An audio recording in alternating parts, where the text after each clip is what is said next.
gue tuh sebetulnya orang yang lumayan idealis, cuman gue tidak menekankan ke orang. Oke.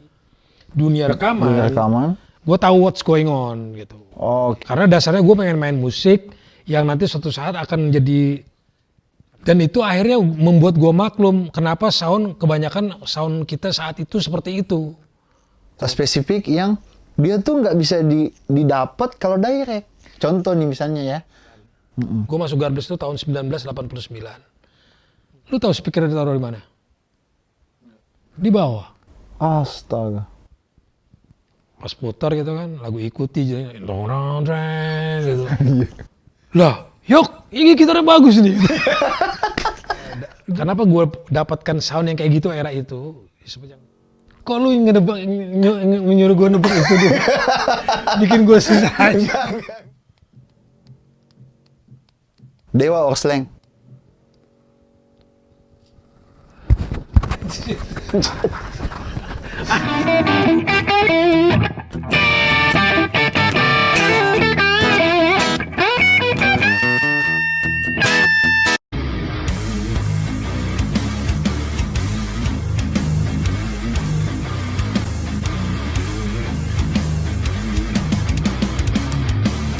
Berani Podcast, berani mengungkap semuanya.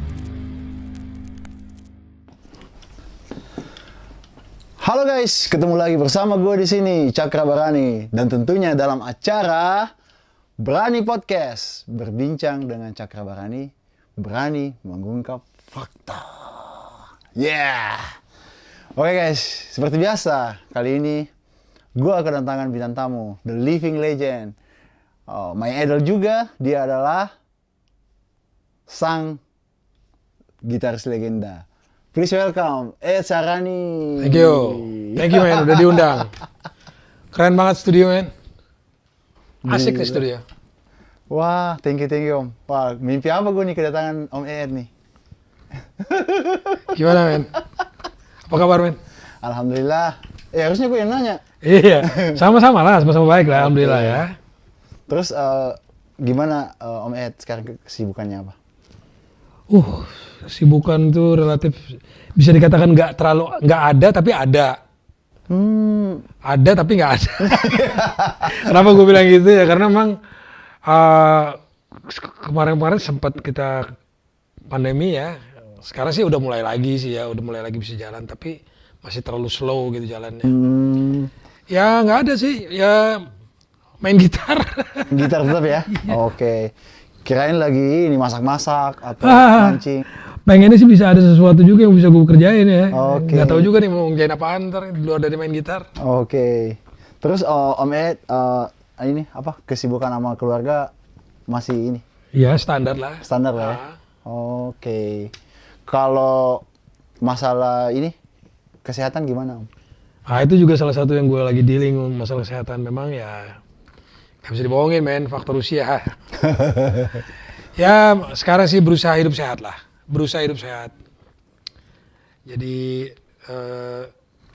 gaya hidup yang dulu tuh udah nggak memungkinkan untuk diteruskan. Siang jadi malam, malam jadi siang, wah ada ampun dah, udah nggak berani gitu. Tapi kalau sekarang kan ibaratnya bisa di-share juga dong. Kalau misalnya Om Ed itu treatmentnya seperti apa di usianya yang sekarang itu biar anak-anak yang umur 30 tahun nih nanti. Gua sih terus terang hal yang sekarang lumayan big deal di gua tuh adalah gua quit smoking ya. Tuh lumayan big deal jadi big deal buat gua sekarang ini. Alhamdulillah udah berjalan setahun, mudah-mudahan bisa konsisten. Itu sih sebaiknya sih memang enggak lah ya bagi yang merokok diusahakan untuk tidak, tapi gue tidak mau terlalu menekankan itu karena gue juga merasakan sebagai orang perokok dulu. Kalau dikasih tahu kayak gitu reaksinya gimana? So itu lu ambil keputusan sendiri lah. Tapi gue terus terang alhamdulillah bisa berhenti setahun tuh udah alhamdulillah banget, itu aja sih.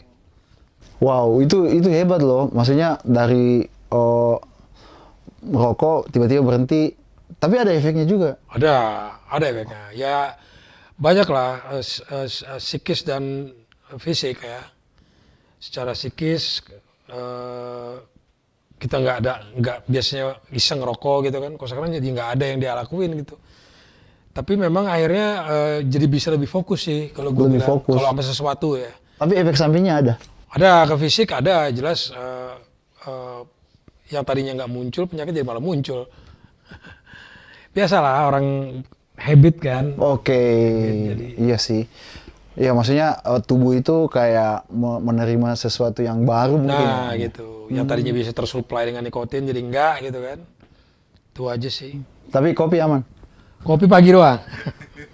Kopi pagi doang. Oke. Nah, kalau mengenai musik nih, Om tuh sebenarnya dengerin apa sih? Kalau misalnya, kalau kita kan dengerin musik-musik mainstream ya. Sama. Oh, masa sih? Gue sih penikmat musik ya. Gue musik apa aja gue denger kok. Wow. Musik apa aja gue denger. Dalam artian memang yang sanggup gue denger ya. Oke. Artinya kalau memang gue tidak sanggup ya gue tidak dengerin. Artinya pasti tidak gue terusin gitu. Cuman intinya overall gue denger lah gitu. Dari mulai apapun ya, pop, apa sampai musik metal gitu gue denger. In between semua gue denger ya yang nyaman aja buat di kuping gue lah. Oke. Cuman memang tidak secara khusus lagi dalam artian gini, kalau kayak dulu tuh kan ada band-band khusus yang katakanlah kalau kita misalnya dulu dengar Van Halen, AC/DC, dengar apa Pantera dan lain-lain kayak gitu-gitu. Ya sekarang tuh overall aja udah semuanya karena memang semuanya menawarkan hal yang relatif bisa dikatakan sama ya. Sama. Bisa dikatakan kayak gitu dan banyak banget. Sudah jadi apapun yang lewat di permukaan ya sudah itu dengar gitu. Toh lu nggak bisa cegah juga tidak dengar, ada di YouTube kan, ada di mana-mana gitu. Nah, boleh dibocorin satu nggak? Yang lagi, gue suka banget nih ini, sampai tiap hari nih. Enggak sih, secara khusus sekarang udah enggak. Karena itu tadi, makanya gue bilang semenjak berapa tahun terakhir ini gue nggak pernah mendengar tuh secara fokus khusus gitu enggak. Karena relatif sama semuanya kan. Oh. Semua kalau yang gue dengar tuh menawarkan hal yang sama gitu. Jadi ya itu lumrah sih, karena memang sekarang apalagi udah bisa dilakuin semua orang ya. Orang udah bisa ngelakuin apa aja dengan sendiri, inisiatif sendiri. Bahkan tidak perlu lagi ke studio besar, cukup di dalam tanda petik kamar tidurnya aja pun dia udah bisa ngelakuin kan. Ngelakuin. Ya, jadi terlalu banyak tawarannya. Terlalu banyak. Ya, yang ditawarkan tuh terlalu banyak gitu.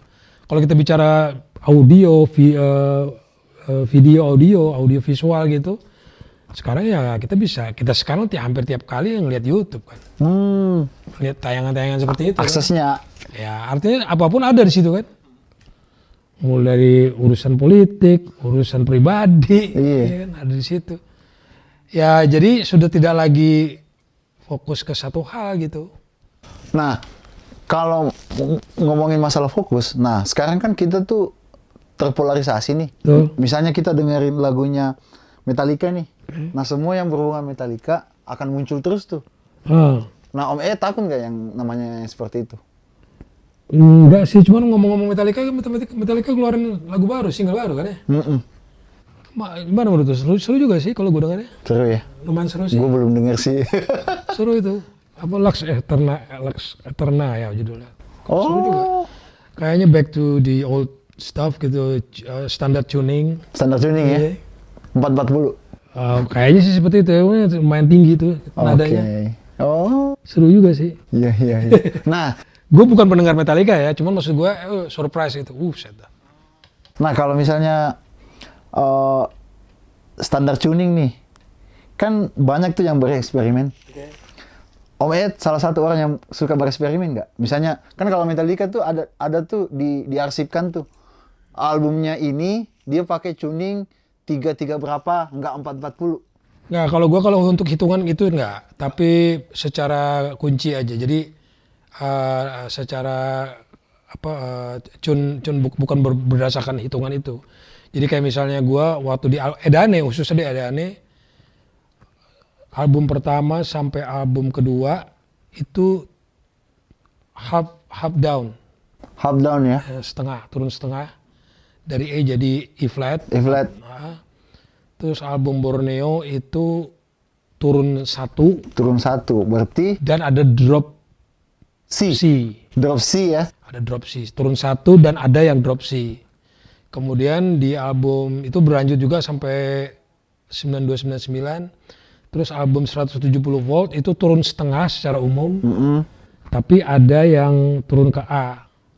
Tapi itu standar di frekuensinya, enggak di... Enggak, kalau untuk hitungan enggak standar. Nah, terus di album Time to Rock standar dan B. B. Standar, ada yang standar, ada yang B. Berarti Ada yang- opennya B, Om. Ada yang drop D juga. Ada yang drop D juga. Wah, itu kalau manggung gimana tuh kalau mau bawain Nah lagu itu begitu? dia repot kan. Makanya akhirnya sekarang ini kita putusin. Heeh. Cun ada 2 aja di kita untuk manggung ya, standar dan drop D.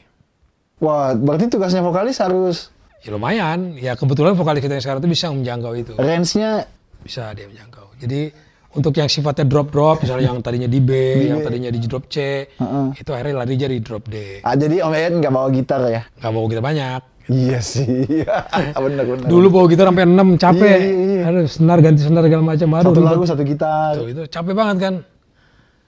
Makanya sekarang dibikin begitu gitu. Kecuali lagu ini ya, kecuali lagu Kau Manis Kau Iblis yang kebetulan sudah terlanjur di A, Di A. drop A, di tune A low gitu. Terpaksa itu bawa gitar sendiri khusus. Wih. Bela-belain. Iya, khusus untuk lagu itu ya. Iya. Siap. Oke, berarti kalau Om Ed itu manggung cari simpelnya aja sih ya. Iya sih, karena memang kondisi manggung kita tuh kan bukan kayak ya Eda ini belum pernah mengalami manggung spesial khusus buat dia sendiri kan nggak pernah. Kita manggung kan beramai-ramai Beramai-ramai. dengan band ini band itu Kayak festival lah ya. Iya, jadi kan nggak memungkinkan untuk kita berlama-lama. Berlama-lama. Ya harus serba simpel gitu. Habis manggung beres harusnya. Nah kita ganti gitar itu aja udah cukup memakan waktu kan. Bener. Gonta-ganti gitar, repertoarnya jadi keganggu. Nah, untuk ngomongin masalah simpel, todong or die. Direct. Iya. Kalau gue bisa dikatakan 90%, 90% di karir gue direct. Dari tahun 87. 87. Di tengah-tengah itu ada gue menggunakan mic khususnya rekaman ya. Tapi kalau manggung bisa dikatakan 90%. Berarti simple dong kalau direct. Cuman ya kalau kita bicara direct era itu di tahun bicara 80-an dengan asumsi ya teknologi zaman itu ya. Tapi saat itu dicari gimana caranya supaya seru aja di tweak lah gitu. Kalau sekarang kan relatif sudah bisa dikatakan apa ya, hampir bisa real gitu kan, bisa dikatakan real gitu soundnya. Tapi ya tadi seperti yang gue pernah mention sebelum sama lu, yang gimana sih yang real gitu? Kayak gimana sih? Penjabarannya ya? Iya. Emang big deal gitu. Kayak gimana sih sound yang bener gitu kan? Gak ada kan? Yang lu suka aja. Iya kan? Orang juga dengerin musik, iya. ini todong atau ini? Nah, ya kan ngapain juga orang nanya begitu gitu. Taunya gitarnya enak apa enggak, udah gitu doang gitu. Iya kan? Tapi orang yang ada di kepalanya itu, Om Ed itu mainannya rak-rakan. Gue pernah ngalamin itu. Gue pernah mengalami punya rack itu pernah. Dan itu gue pernah lalui semua, miking juga pernah. Cuman gue tidak berlama-lama di situ. Ih, di album? Di album khususnya, kalau di album malah bukan rack yang gue pakai mah ampli biasa. Oke. Kayak gini nih udah ditodong seperti ini, udah simple. Gitu. Oh, jadi lebih simple ya berarti ya? Kayak album The Beast, Edane The Beast, itu gue Marshall High Gain Master, Marshall 900 High Gain Master, JCM 900 High Gain Master, itu doang sama satu kabinet. Satu kabinet. Oke. Langsung direct ke headnya. Cuman headnya gue taruh di dalam studio monitor. Jadi ininya gue taruh di dalam ruangan take, di mic sedemikian rupa. Headnya taruh di sono. Mic-nya ada berapa? 2 waktu itu. Yang satu on axis, On satu axis? off axis. Off axis. Oke. Oke guys, jadi yang penasaran coba aja di rumah ya. Ya memang simple gitu era itu karena setelah eksperimen berkali-kali dengan peralatan yang katakanlah lumayan banyak, toh tidak mendapatkan hasil yang maksimal. Akhirnya gue simple malah lebih dapet. Simple. Berarti bukan prosesnya pada saat input tapi output. Ya. Outputnya ya. Iya. Jadi kalau gue bilang sih sebetulnya semua itu harus dicoba dan balik lagi ke orang yang main. Maksudnya orang yang main itu artinya lu suka apa enggak gitu. Kalau lu udah merasa nyaman, berarti no problem udah. Nah, tapi kan begini, ada juga sound spesifik yang dia tuh nggak bisa didapat kalau direct. Contoh nih misalnya ya, si Lawn Seven mungkin ya, atau pemain blues, itu crunchy-nya. Nah, kalau itu gue iya. Oh, Kalau itu gue masih ya, karena memang kalau bicara yang model-model sound seperti itu memang sangat apa ya, sangat sulit untuk didapatkan di direct ya. Kalau kita bicara drive yang full gitu, itu mah udah kacang goreng kayaknya. kacang goreng. Iya kan? Bener. Di mana-mana juga ada preset segitu banyak gitu kan. Tapi kalau yang kayak gitu-gitu emang susah. Makanya gue nggak mau main kayak gitu. Ribet pasti. Harus ngutak-atik lagi gitu. Aduh, ini nggak dapet, belum dapat. Dan itu harus combo loh. Iya, karena memang mungkin rata-rata amplifier seperti itu bisa dapat. Low-nya agak kurang. Ya, Oke. Emang mungkin ya, gue tidak tahu. Kalau buat gue pribadi udah cukup head atau head dengan satu kabinet udah cukup. Kalau kita bicara amplifier ya. Atau go direct sekalian gitu. Tapi kalau untuk yang combo-combo gitu, waduh, ampun dah, gue nggak ngerti dah tuh. Gitu. Ya karena memang tidak memainkan musik yang kayak gitu, jadi yang dicari juga kita nggak kebayang gitu. Walaupun kebayang bunyinya, cuman kita tidak punya feel-nya kan. Tapi Om Ed misalnya manggung nih, terus readersnya nggak sesuai, itu Om Ed ngambek nggak? Enggak lah. Kalau sekarang enggak. Dan dulu pun juga enggak, karena memang kita juga tahu lah gitu. Kita manggung di mana gitu kan, dan kita siapa gitu. Kalau orang sono mungkin yang datang ke sini yang memang top, dia bisa ngapa-ngapain aja. Kalau kita kan nggak bisa begitu. Ya soalnya kan ada juga yang sangat idealis. Iya sih gitu. Gue di satu sisi, gue tuh sebetulnya orang yang lumayan idealis, cuman gue tidak menekankan ke orang. Oke. Gue tidak menekankan ke orang. Jadi sebetulnya gue harus gini enggak gitu. Di guanya malah. Dan kadang-kadang gue mencari cara, bukan kadang-kadang malah sering gue mencari cara. Makanya gue itu pengen memperlengkap semua yang ada di gue supaya gue nggak ngeribetin orang. Itu intinya sih sebetulnya. Nah itu quotes. Gue memperlengkap diri gue biar gue nggak ngeribetin orang. Iya. Nah di peralatan gue juga gitu. Walaupun akhirnya memang mungkin akhirnya menjadi besar lah gitu kan. Tapi besar dalam pengertian tuh gini. Bukan juga selalu banyak. Kadang-kadang ada sesuatu yang gue perlu. Misalnya gue perlu EQ di output ini buat gue bisa adjust gitu. Nah itu kan berarti bertambah item kan? Item. Bertambah lagi ini. Nah kayak gitu tuh yang gue selalu pikirin. Ya kayak overweight lah di pesawat. Nah jadi jatuhnya kayak gitu. Cuman tidak membawa benda-benda yang gede itu enggak. Gitu. Itu sih. Tapi kalau menurut Om Ed itu, ini menurut gue ya, musiknya Edane itu idealis. Tapi gimana caranya bisa masuk di label? Justru kalau gue bilang pada akhirnya sebetulnya kalau gue bilang bukan idealis sih. Edan ini nggak pernah idealis banget dari dulu. Hanya musik itu akhirnya bisa keterima, itu pada akhirnya bisa keterima gitu aja sih.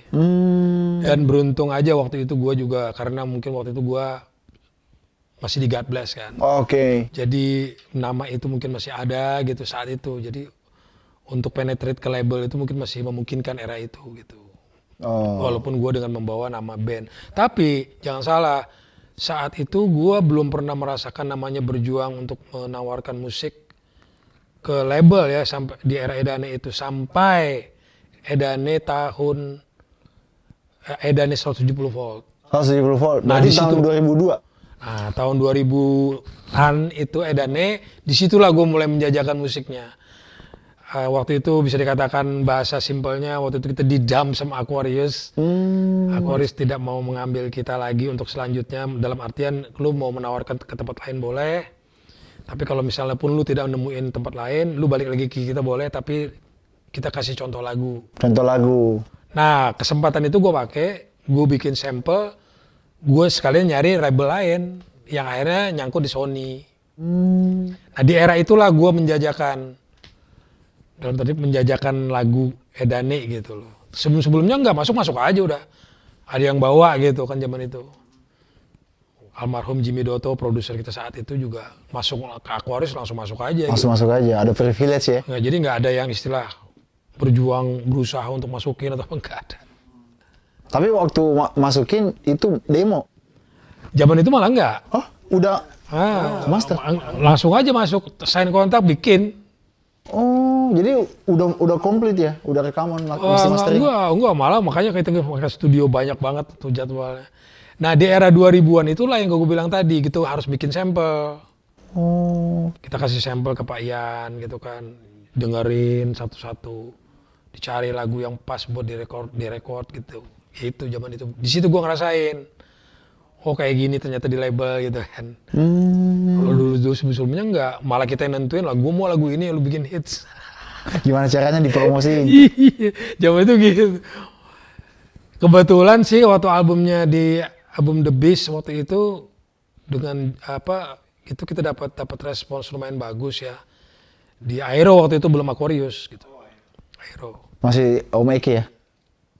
Ya, itu di Aero. Di album berikutnya baru dan kemudian baru dibeli itu Aquarius sama Aquarius album The Beast itu Masternya? masternya. Oh, Dari oke. Aero. Oh, Itu sih yang gue, jadi kalau bicara Edani diterima di label itu, ya kayak gitu kondisinya. Gue tidak baru menjajakan itu justru di era tahun 2000. tahun 2000 ya? Ya. Berarti late 90s itu udah ada sama Om Eki, The Beast-nya? Early 90s. Oh, early 90s ya? Itu kan tahun 92 kan? 92 berarti ya, early 90s. Itu The Beast itu tahun 92. Oh, gua pikir 99 Om. Enggak, 92, 92 itu. The Beast ya? The Beast itu jadi ada Edani itu album pertamanya tahun 92. Ya, gue dengerin 170 volt tahun 2002. Ya, itu kemudian. Lama dong jedanya. Enggak, jadi Edani itu album The Beast tahun 92. Tahun 94 album Jabrik. Oh, Terus 97 itu 97. album Borneo. Wow. Tahun 99 itu kayak rangkuman, ada 3 lagu baru plus lagu-lagu lama di album kayak kompilasi kita 9299. Oh, oke. Judul albumnya. Kayak dibikin apa ya? The Greatest Hits ya? Ya semacam itu, terus ada lagu barunya 3 waktu itu. Nah terus di 4. setelah Berarti udah 4. berempat, 4 udah, terus setelah itu kita diminta untuk ke tempat lain sama Aquarius. Oh. Nah disitulah gue pakai kesempatan buat menjajakan tadi gue bilang. Dan itu kita nyangkutnya dengan Sony. Sony.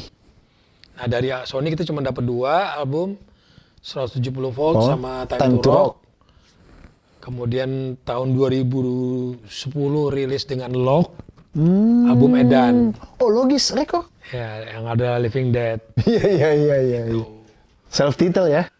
Ya, enggak, itu Edan. Edan aja ya? Edan. Oh, oke. Judulnya Edan. Terus di 2015 bikin single Hail Edan. Edan. 2020 bikin single Si Bangsat. 67, berarti udah 7 ya? Ya, album 7. 7, berarti sekarang single. Single 2 single baru. Oke. Pas keluar single Si Bangsat, pandemi.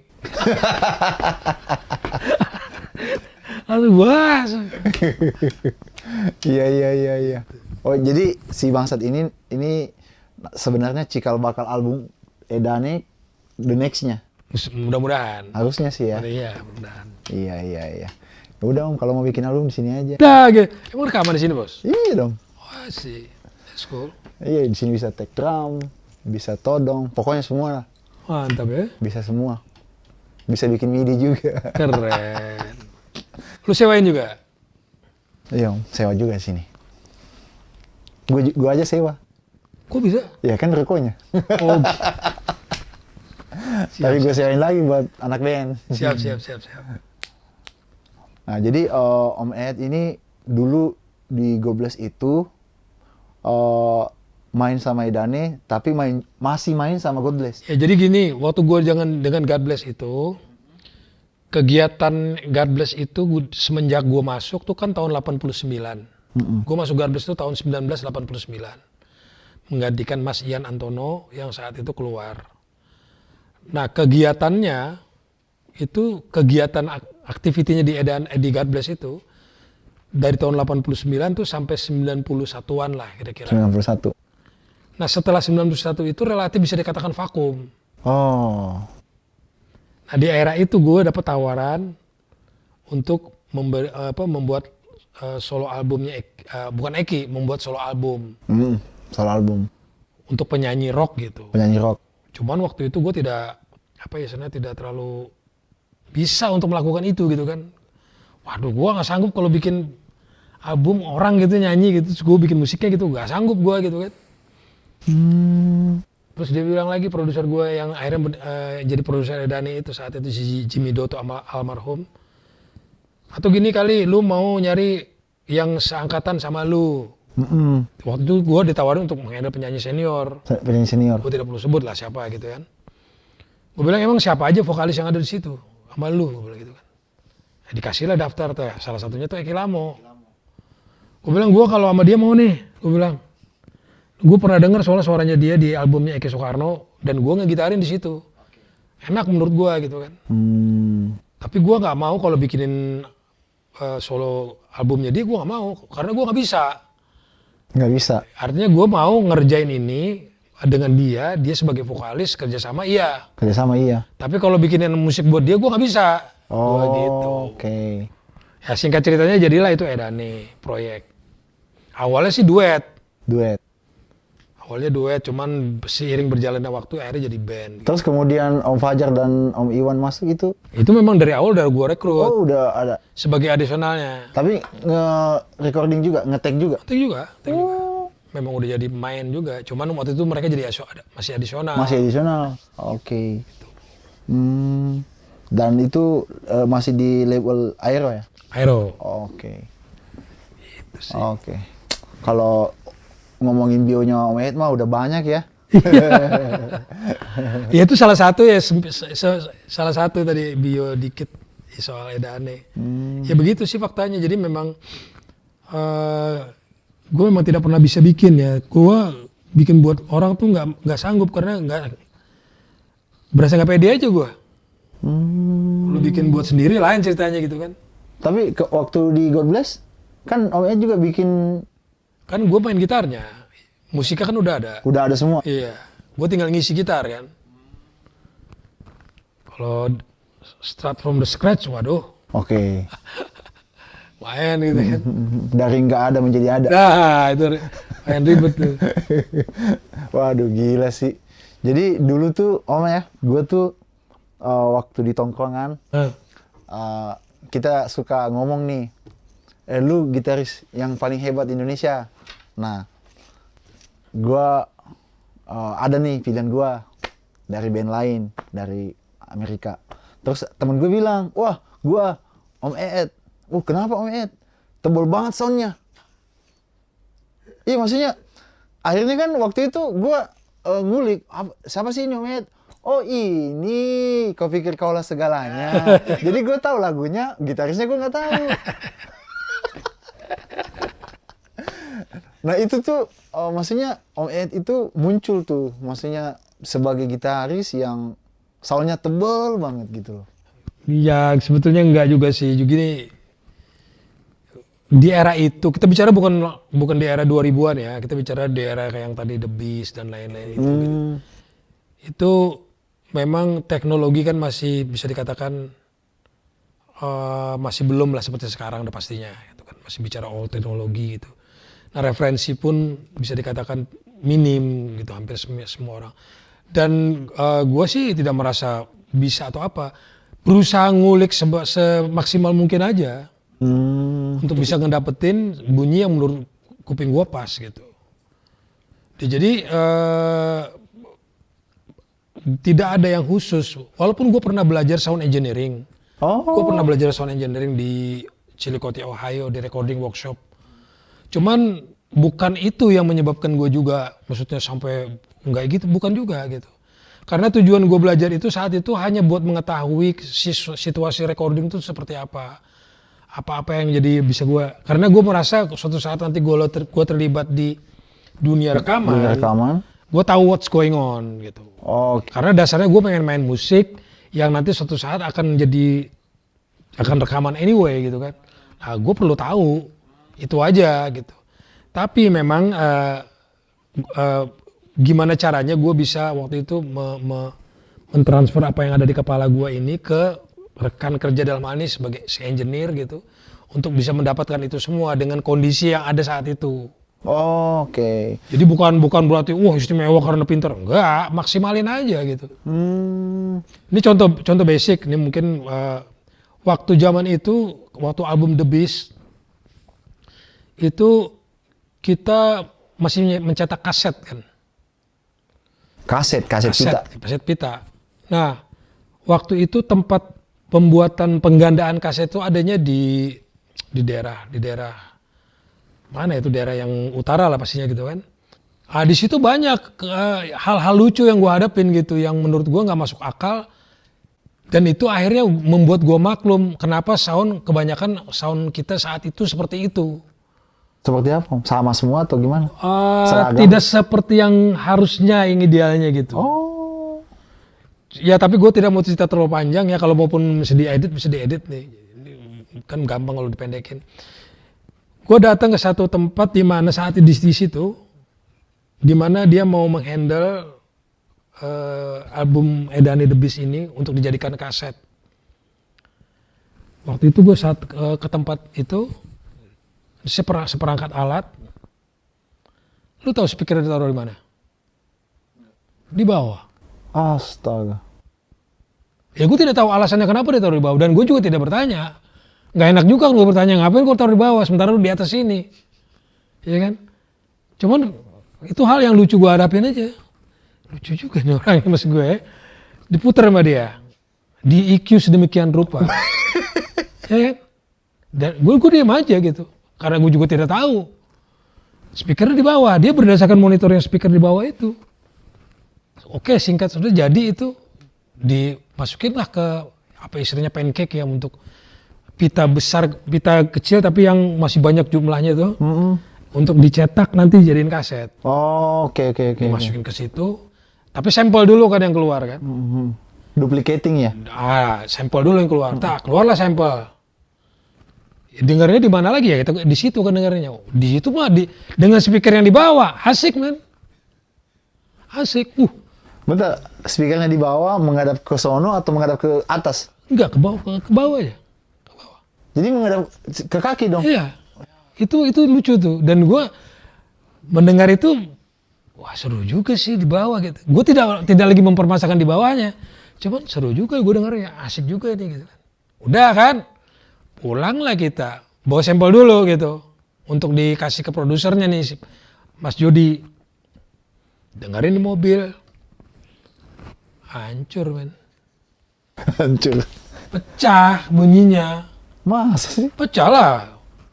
Wah, treble tinggi banget gitu kan. Wah. Nah, itu contoh gitu. Balik lagi besoknya. Masih mengalami hal yang sama. Gue bilang sama produser gue bilang ini nggak bisa kayak gini nih men, gue bilang.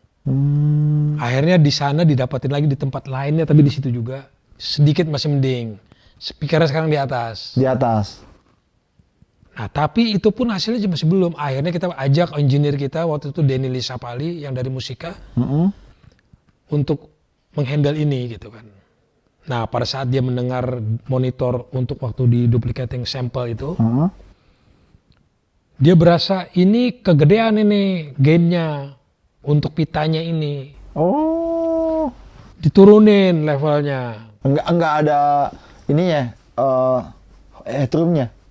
Ya, nggak ada headroomnya. That's it, itu bahasanya. Cuman bahasanya nggak itu yang keluar. Nggak itu yang keluar waktu itu ya. Ini kegedean ini, kebanteran ini, gainnya kebanteran katanya gitu. Diturunin lah sama si engineer yang gitu kan. Itu monitorin di bawah itu yang paling lucu kan. Ya iyalah pasti ini high banget. Nah, itu. Jadi gue, gini rupanya gitu. Iya. Yang didengar cuma low-nya doang. Nah itu dia. Akhirnya dengan sendiri dia naikin high kan. Iya udah naikin ya high-nya. Pas didengerin normal pecah. Nah itu contohnya gitu. Segitu, makanya lu denger musik Indonesia saat itu banyak kan yang kayak gitu. Mau banyak yang kayak gitu ya? Pecah-pecah yang tipis-tipis gitu kan. Nah salah satu juga di samping itunya juga terlalu gede. Headroomnya jadi nggak ada. Nggak ada. Gainnya ya? Ah. Nah dengan diturunin itu akhirnya keluar tuh muncul semua, bassnya muncul, apa segala macam muncul. Oke. Kalau bahasa anak nongkrongan, ngegulung. Ya kira-kira gitu tuh. Kayak gitu. Itu. Gila. Di zaman itu. Kalau zaman itu kegenjer ya? Apa sih? Apa? Tadi gainnya kegenjer apa?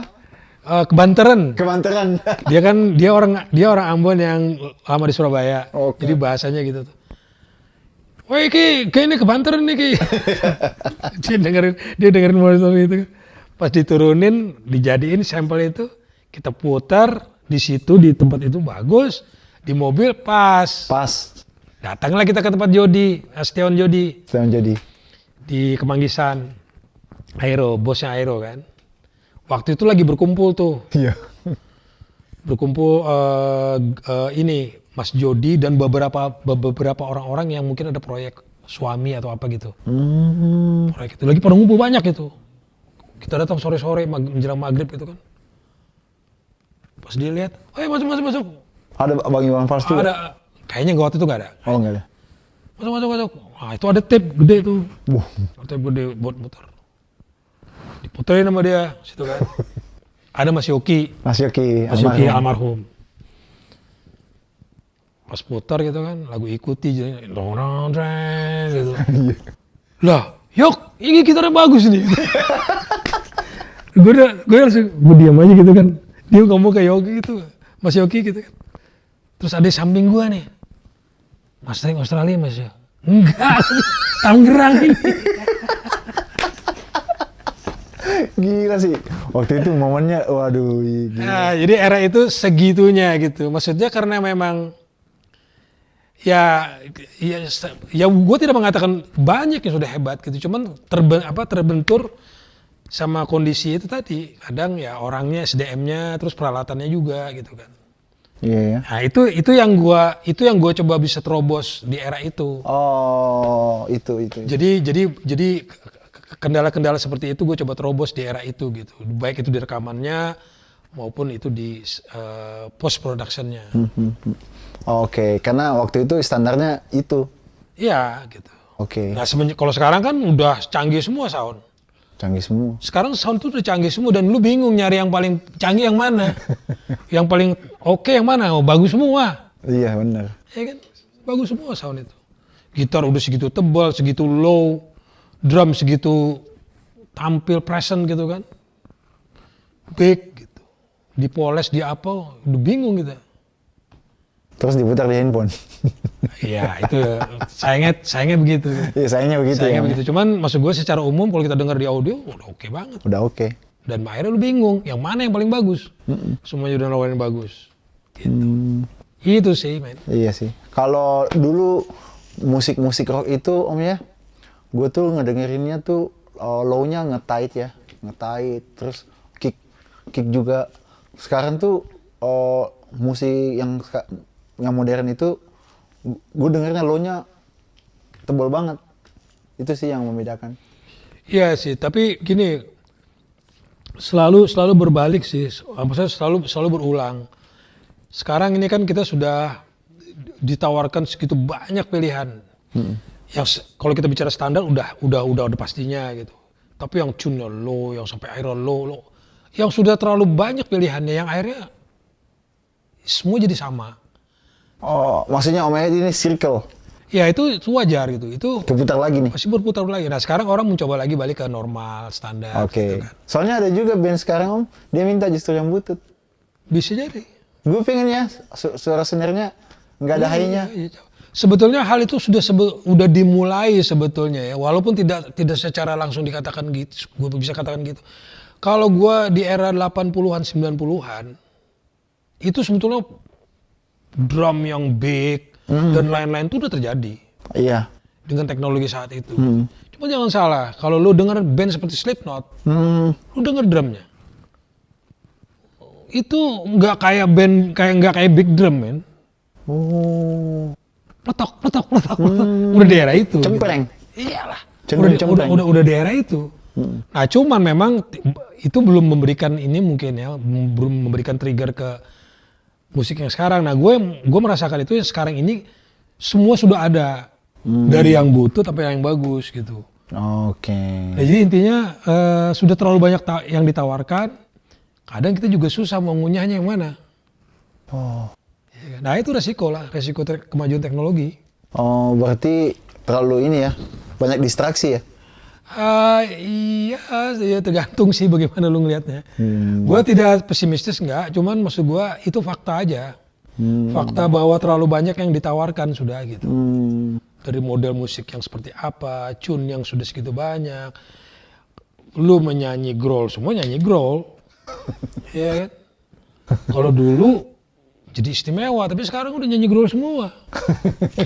Ya maksudnya semua sama lah. Apakah salah ya? Tidak, itu memang konsekuensi. Sekarang distortion yang apa? Semua udah ada. Lu mau yang low tune, mau yang sebanyak apa distortionnya, mau amplifier model apa, nggak ada yang asli, ada simulasinya. Ya kan? Oh, berarti waktu itu Om Eed nge-development juga? Memang pengen soundnya kayak gitu? Memang pengen? Enggak. Atau natural aja nih? Natural, justru natural. Jadi era itu tuh untuk mendapatkan yang natural tuh susah malah. Karena memang kita tidak tahu menghandle-nya, satu. Kedua, peralatannya juga tidak ada. Kalau dulu itu lebih parah lagi karena memang tidak ada bendanya. Oh. Yang lu harus ngakalinnya gitu. Itu. Kalau sekarang tuh sebegitu banyak pilihannya. Lu pilih yang mana? Album The Beast contohnya. Album The Beast itu amplifier yang gue pakai itu High Gain Master JCM 900, Marshall JCM 900 High Gain Master. Itu distortionnya nggak seperti itu sebetulnya. Oh. Seperti yang lu dengar di album gitu. Di era itu nggak kayak gitu sebetulnya distortion aslinya itu amplifier. Nah, kenapa gue dapatkan sound yang kayak gitu era itu, seperti yang di album, itu terinspirasi dari wawancaranya Eddie Van Halen dengan majalah Guitar World. Guitar World. Dia menceritakan amplifier dia menggunakan variac. Oh. Diturunkan voltasenya. Oh. Supaya tuh amplifiernya jadi banyak gitu. Jadi tersaturasi lebih cepat. Itu sih ceritanya bahasanya. Nah karena gue nggak punya itu, gue minta tolong sama seorang teknisi nurunin voltasenya. Sesimpel itu. Gitu. Ohmnya atau voltasenya? Voltase, postal listrik. Jadi yang masuk ke dalam itu diturunin. Oh. Gitu. Jadi si listriknya itu yang harusnya masuknya berapa dikurangin. Ya gue tidak tahu teknisnya. Gue bilang cuma turunin. Yang gue tahu Eddie Van Halen itu kan pasti 110 di USA gitu kan. Ini berdasarkan ini gue sendiri doang gitu. Menurut infonya dia turunnya jadi 70 volt. Oh. Nah kita 220, gue nggak tahu hitungannya, lu yang cari dah, gue bilang gitu. Iya benar. Iya. Diturunin aja, gue bilang beresiko ya, dia bilang gitu bisa rusak amplifier lu. Bisa. Gak apa-apa, gue bilang udah ajar aja. Coba. Jadi tersaturasi lebih cepat. Wow. Jadilah seperti The Beast itu, yang album The Beast itu. Oh. Ya, dengan tuning yang drop C? Kurun setengah. Turun setengah ya? Itu contoh doang gitu. Wah itu nekat sih. Itu contoh doang di era itu karena tidak ada bendanya. Wah itu eksperimen yang sangat beresiko. Ya kalau sekarang kan apapun ada. Iya kan udah ada di plug-in, ya, saturasi. Tuh, udah semuanya sudah tersedia gitu. Oke. Itu sih contohnya. Berarti mengingat dari tahun 92, berarti udah 30 tahun ya? Lumayan. Wow, Widani 30 tahun. Anniversary kayaknya harus dirayain. Bikin album atau greatest hits misalnya kan. Tapi di remake gitu loh. Wah itu gila sih ya. Nah kalau remake mungkin enggak ya. Karena gue tipikal orang yang tidak suka remake. Tidak menghilangkan nostalgianya. Karena soundnya pasti beda. Itu dia, spirit juga beda. Oke, spiritnya beda. Buat gue sih itu. Kalau lu manggung iya nggak masalah, tapi Oke. kalau lu rekaman ulang, gue bukan penganut paham itu. Oh, karena ada juga tuh band yang tadinya namanya segini nih, terus diubah menjadi segini. Semua lagu-lagu yang ada di album lama dibikin ulang. Ah, no problem itu buat yang bisa ngelakuin itu ya. Cuman gue tidak bisa nikmatin kayak gitu. Walaupun mungkin akan jadi lebih bagus atau apa secara audio dan lain-lain, tapi buat gue susah dapat spiritnya. Gitu. Gak mungkin bisa dapat. Setuju sih, karena kan lagu itu kan nostalgianya ada di situ. Salah satu itu. Gitu. Kalau kita bikin ulang, Ya. wah pasti nyawanya. Kecuali kalau untuk alasan tertentu ya, alasan tertentu maksudnya gini, alasan khusus. Kalau kita bicara era dulu, kita rekaman album ini di sini untuk dirilis di Indonesia misalnya. Oke. Nah, kita berencana mau rilis misalnya di Jepang atau di mana, nah, kita bikin rekaman khusus. Oh, oke. Ah, itu mungkin lain ceritanya. Bisa jadi ada alasan, oh ini versi yang Japan, ini versi US misalnya. US. Versi Indonesianya yang ini. Tapi kalau sekarang udah mengglobal, semuanya udah tahu. Ya kan? Apa yang kita keluarin di sini, orang luar bisa lihat di YouTube. Ya kan? Jadi sekarang itu makanya go internasional itu sudah bukan tidak berlaku. Istilah itu udah buram. Oke. Ya kecuali kalau dalam ukuran yang misalnya lu ke sana, lu diundang, lu manggung di sana ditonton oleh orang sana dan lain-lain, iya. Tapi kalau lu bicara go internasional sekedar didengar, masuk YouTube aja. Masuk YouTube aja, udah seluruh dunia. Itu dia masih dengar. Iya. Kalau gue ngeliatnya gitu. Oke. Nah, kita bahas lagi nih secara apa ya? Secara filsuf mungkin ya. Kira-kira kalau misalnya Om Eet dilahirkan kembali, kira-kira Om Eet mau jadi apa nih? Jadi gitaris atau jadi apa? Kira-kira misalnya nih, misalnya. Gua apa ya?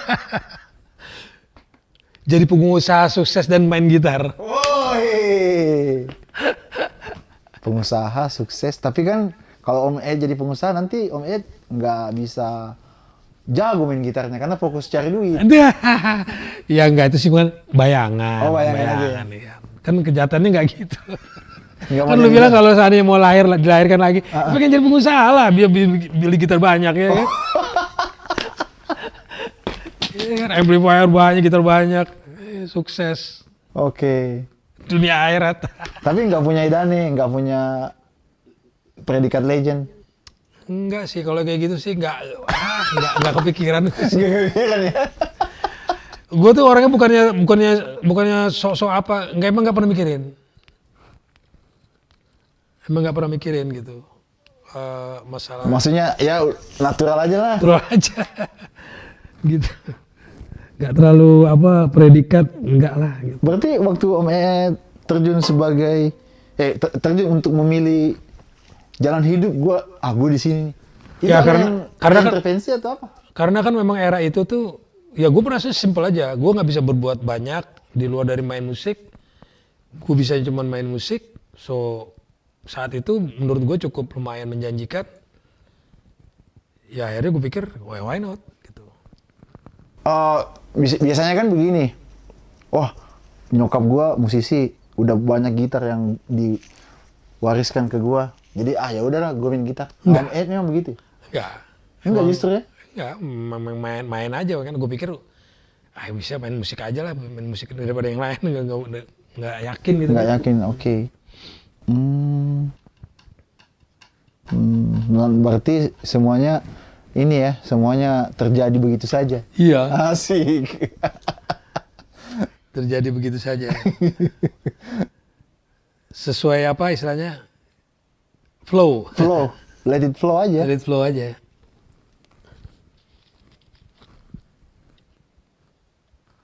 Kalau di kehidupan sehari-hari Om, ada nggak sih yang menjadi pantangan? Misalnya Om E itu setiap hari nggak boleh makan cilok misalnya. Kalau sekarang ada. Kalau dulu sih nggak. Kecuali masalah urusan haram halal, iya. Tapi kalau untuk makanan, kalau sekarang gue jelas menghindari yang bukan menghindari, udah nggak boleh makan enak. Iya sih. Ya lu nggak bisa menghindari, man. I'm getting old, oke? Jadi nggak boleh makan enak. Artinya sebenarnya bisa sih makan enak, cuman menjaga ya. Nah, harus dijaga kan. Jangan terlalu asin, jangan apa. Berarti nggak ada pantangan berarti ya? Pantangan nggak? Nggak ada ya? Semua bisa dimakan? Insya Allah bisa, selama itu masih halal. Oke. Nah, ini nih yang menarik nih, misalnya kan ada nih gitaris di daerah, ya kan dia kan juga lagi pengen belajar, pengen menjadi musisi. Nah, ada nggak kira-kira wejangan buat mereka-mereka? Ya gue sih standar ya, wejangan tuh standar. Artinya semua itu berbalik ke orangnya. Sekarang ini sebetulnya sudah, dari dulu pun sudah sebetulnya tidak ada orang yang membatasi daerah atau tidak daerah gitu ya. Lu dari daerah, teman-teman yang lain banyak dari daerah, gue dari daerah gitu. Tidak membuat terhalang kita menjadi melakukan sesuatu gitu kan.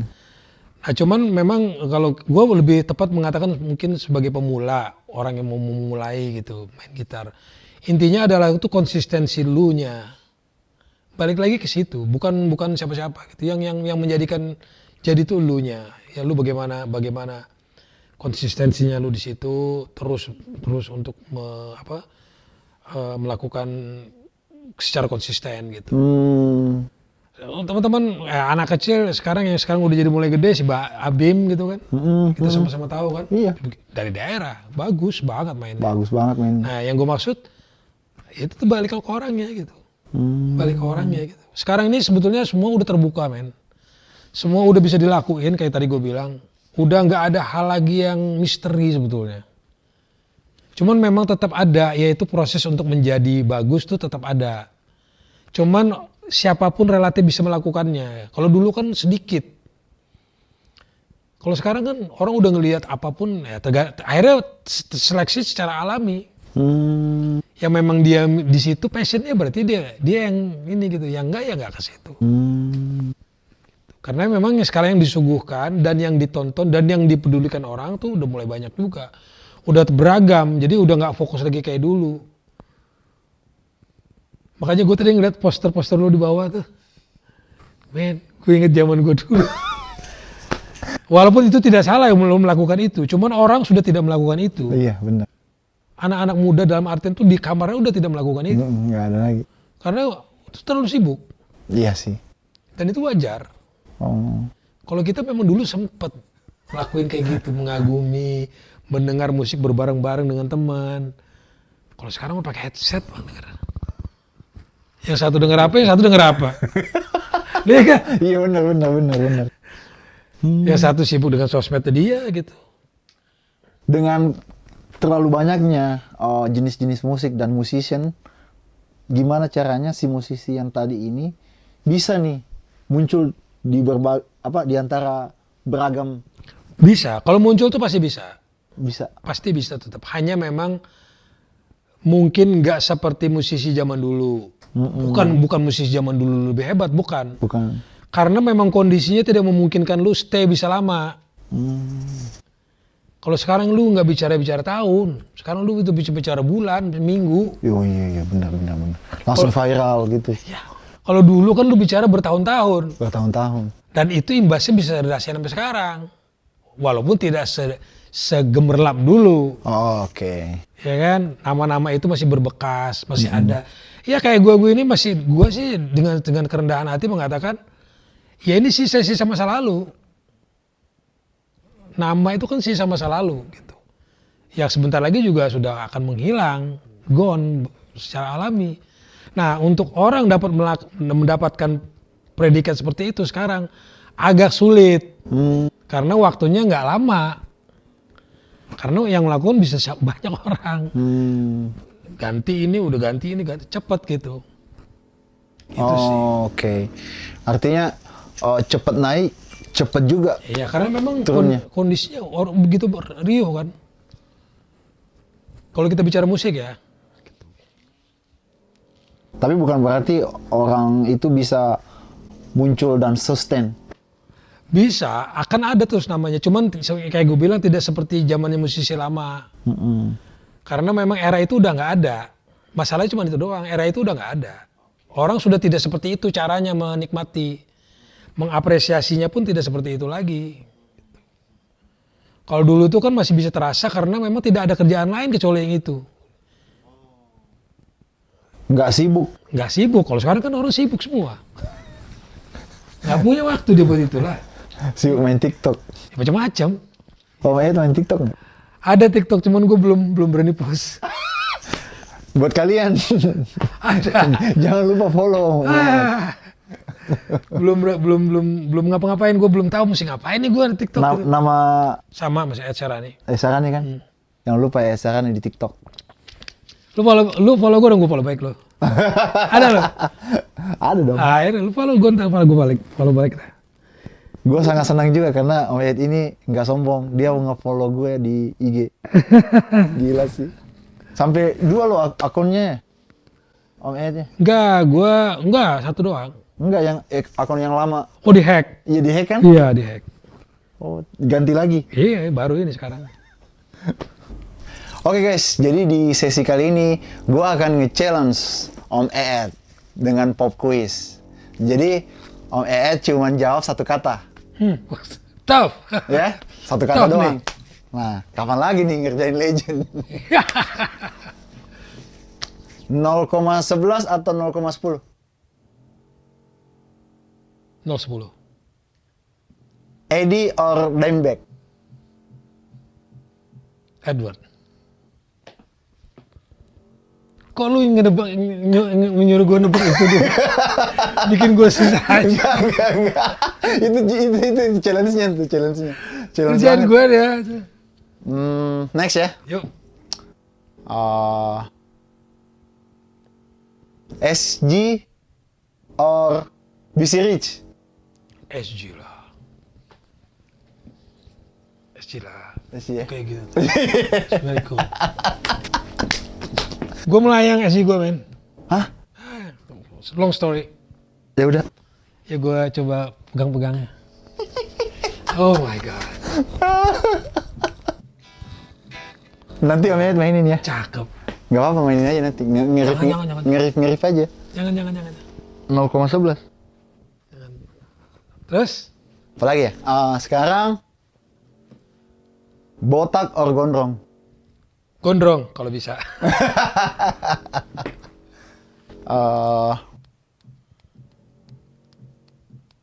Dewa or Slank?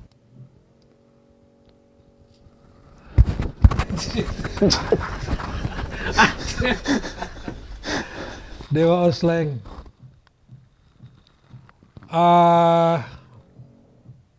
Dewa kali ini gue sih. Dewa.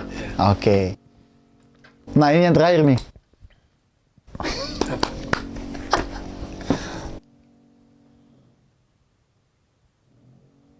Eki or Robby?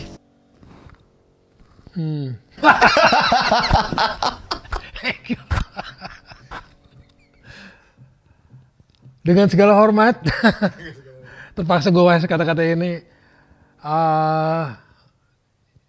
Ya Eki lah. Oke. Astaga. Gila sih. Wah. Ya udah kalau gitu kita nggak usah banyak-banyak ngobrol. Kita langsung lihat Om Ed main gitar. Wah, Wah. santai kalau mah, gue mah rock and roll, rock and roll. Kalau bintang tamu gue kan Om, gue kan biasa nge-jam. Hah, Kayak Mas Adit, Agung, semua deh. Gue nge-jam bareng. Tapi kalau Om Ed gue nggak berani. ya nggak apa-apa lo main bareng aja lah. Enggak. Nggak apa-apa. Masa gue sendirian nggak mau? Gimana nih kabelnya? Ini kabelnya tinggal dicolok aja nih. Tapi nggak tahu di mana ujungnya.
Basarani. Thank you, thank you.